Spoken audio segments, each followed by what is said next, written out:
What is going on, everybody? Welcome back to the channel. Today we're going to be taking a look at the other two figures from Elite 112 that I actually purchased, and that is the Money in the Bank, I believe 2023 Becky Lynch and Channing Stacks Lorenzo. So let's go ahead and get right on into it. Alright, so sadly I'm going to address the elephant in the room. Stacks does not come with a crowbar or the NXT Tag Team Championship, but it does come with some other cool stuff. So we're going to put him in the back. We're going to talk about Becky first to see what she comes with, and then talk about the figure itself. Get that to focus. She comes with two fisted hands on the figure that you see there. She comes with two weapon holding hands, which the women's figures, they always look kind of weird because they're really small, and the weapons look so much bigger in their hands.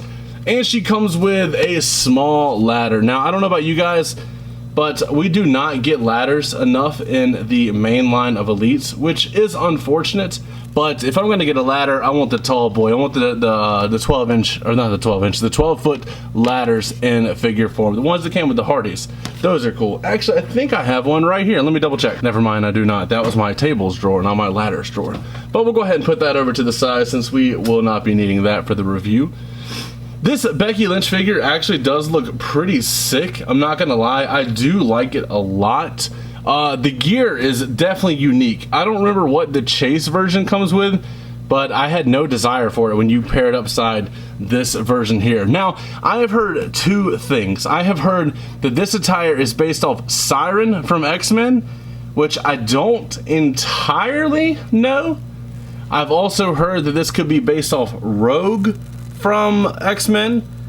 I have also heard that it could be based off of Phoenix from X-Men.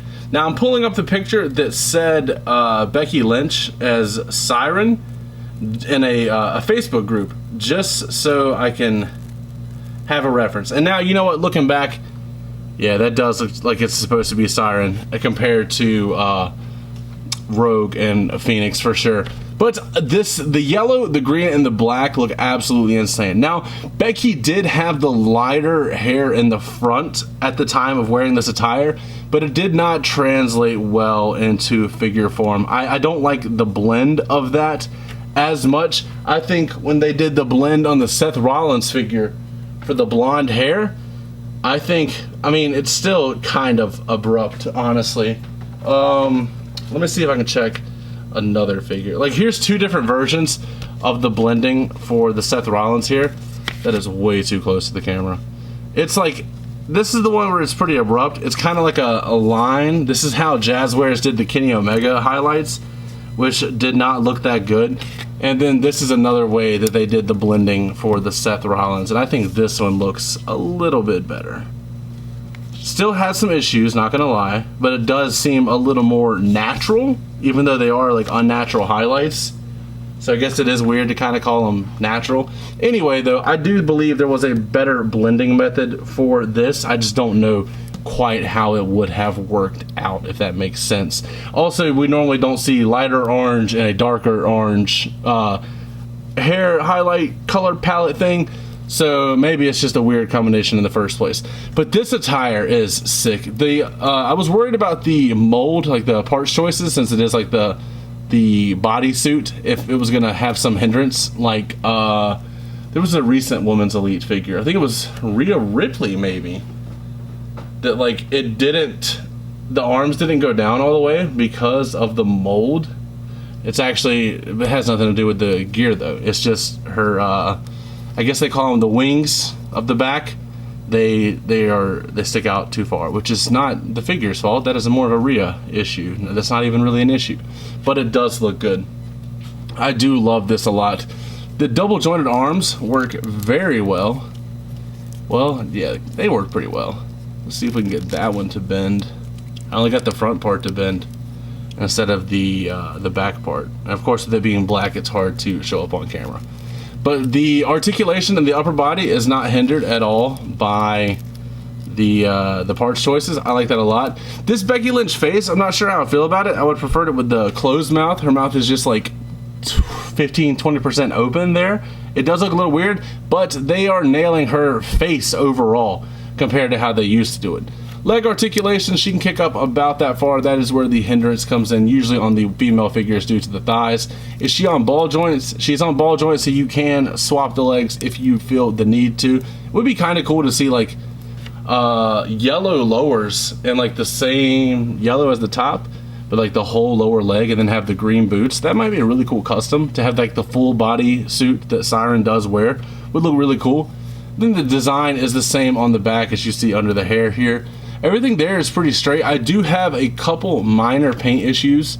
I have just like a little speck of green right there, and then right here on the bicep on her left arm, you do see some green right up there, but it's very small. And when you have this much line work and 3 different colors you're working with for an attire, you are allowed some issues like that, I'm not gonna lie. But as far as comparisons to other figures, I guess we'll bring out Rhea Ripley again. I do like this comparison. Even though I feel like Rhea should be a little bit bigger than she actually is. And Rhea's figure does not stand up straight because of the mold with the straps there. So if you were to like force her legs, she would be a little bit taller than Becky, which feels right, but she does have to kind of have a wide stance. And then we'll compare her with Asuka, and I do like that a lot. This Asuka is still in contention for Ultimate of the Year, hands down. This Becky Lynch figure, though, I'd say it's a must-have. It is such a unique gear and so far away from anything else she has worn before. I think it does look well. Let's get into Channing Sachs Lorenzo, aka the Patrick Mahomes of NXT that people call him, because of his haircut. Now, the face looks to be just like him, but at the same time, it looks like it's not him. I don't know. I think maybe they gave him a little too much forehead, possibly. They nailed the hair sculpt, though. I'm not going to lie there. But like I said, he does not come with this crowbar. This crowbar is from the Marvel Legends Retro Tombstone. Should be fairly easy to get that at Walmart right now. And he does not come with the NXT Championship. But I will show you a picture of him with the NXT title with Tony D over on my Instagram. So definitely be ready there. As far as let's get into some of the accessories first. So I talked about all the things he does not come with. Let's talk about the things he does come with. He comes with the 2 mic holding hands that he has on. He comes with the 2 open palm slapping hands, which this feels to be like a thicker hand mold than the one that we're used to. I could be tripping, but it seems to be like the hand mold on this Miz that we talked about in a recent video with the 3-minute warning seems to be that hand mold, but it's not that hand mold. I don't know, those are even thicker, so that is interesting. I don't know why I keep that Ruthless Aggression Miz just on standby. And then he does come with 2 fisted hands, which is pretty standard for all wrestling figures nowadays. As far as this torso, I do believe this is the Ricochet torso that has only been used on Ricochet and Montez Ford, so definitely a compliment to Stax's figure, like not just his wrestling figure, like his real life figure. I cannot get that arm to go down. I'm worried if okay, that snapped. We're still good, and now I'm worried now that that's gonna kind of lock in place. I did notice out of the package though, you know what? I forgot one more accessory. He comes with this pleather jacket. I do not like this material. This is the same material as the Matt Riddle jackets that came out. I don't like it. It has this like little strap that goes over the front, and then like this little neck strap that goes over the throat area. But I do like the eagle with the American and the Italian flags on the back. I do think that is a nice little design.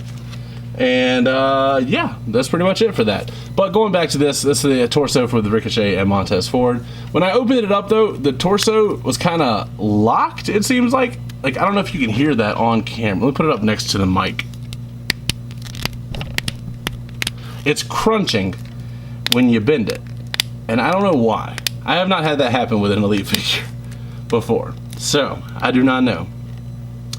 But I do like this torso choice for him a lot. As far as that crotch piece, I could be wrong here, but is that the same crotch piece as our tribal chief? That's the same crotch piece, which I also think, oh, is that the one they use on the Sami Zayn's? I don't think so. I think that one might not have the belt loose and the belt. But that is the new Roman Reigns crotch piece, which is kind of cool to see that he is getting like unique parts. And to continue the trend of the unique parts, these legs are brand new. This is not a sculpt that we have seen. You can also tell because they're pinless. Now, we've been having issues with the pinless, but these bend fairly well to be pinless, because I know that has been a concern lately. I do like the design. It does fit the character well. It fits what he wears on TV. There's not much more to say about this figure. It's actually quite a sleeper figure. It's really nice. I do wish he came with a crowbar though, just for the jokes. But here he is with the Dawn of NXT himself, Tony D'Angelo. And I was thinking that the Tony figure might be a little too short, but when you have his tag team partner come out and they have the same or they're in scale with each other, it's kind of hard to complain about one being short. I do think they look good together though. Let's see if we can put this title just over Stax's shoulder for the time being. And it looks good because they were recently NXT Tag Team Champs. Those do look good together though. I really like both of these figures. And both of them each got unique leg molds, which is kind of crazy for NXT talent. Two first time in the line figures, and they're getting unique molds, which is pretty cool. And then with stand-up Tony D, with Stax getting a rarely used torso, on top of just two brand new head sculpts in general. But that is going to be it for my review of WWE Elite Series 112.